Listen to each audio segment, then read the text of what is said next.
ABC üçbucağında B və C bucaqlarının tənbölənləri K nöqtəsində kəsişir. BK bərabər 12, CK bərabər 5 olarsa, BC parçasının uzunluğunun ən kiçik natural qiymətini tapın. Hər hansı bir ABC üçbucağı çəkirik. Həmin üçbucağı adlandıraq ABC. Daha sonra B və C təpələrinin tənbölənlərini çəkək. Birini adlandırarıq B-in, digərini adlandırarıq C-in.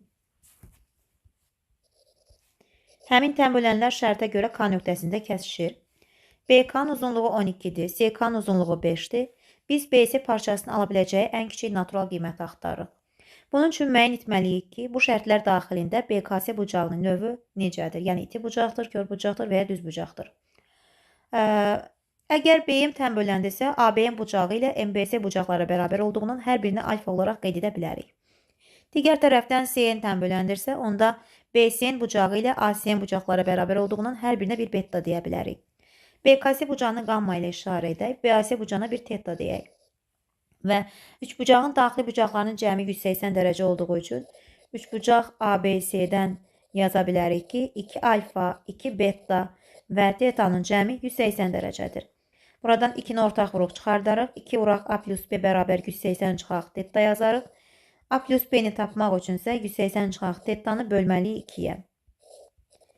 İndi baxaq BKC üçbucağına. BKC üçbucağından da alfa üstəgəl, beta üstəgəl, qamma 180 dərəcəyə bərabərdir. Alfa üstəgəl beta əvəzinə 180 çıxılsın teta bölünsün 2 yazsaq. Qammanı tapmaq üçün 180 dərəcədən həmin kəsirə çıxmalı olarıq. 180 dərəcə çıxılsın teta.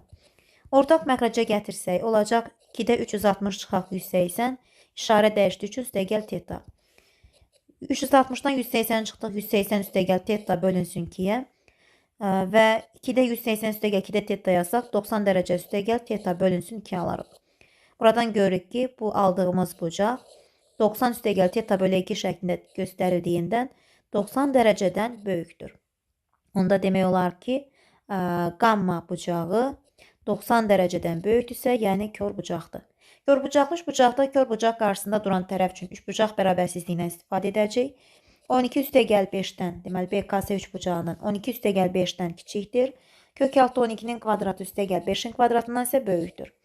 Buradan alırıq 13 kiçikdir, x o da kiçikdir 17. X-in ən kiçik natural qiyməti əlbəttə olacaqdır, cavabda 14.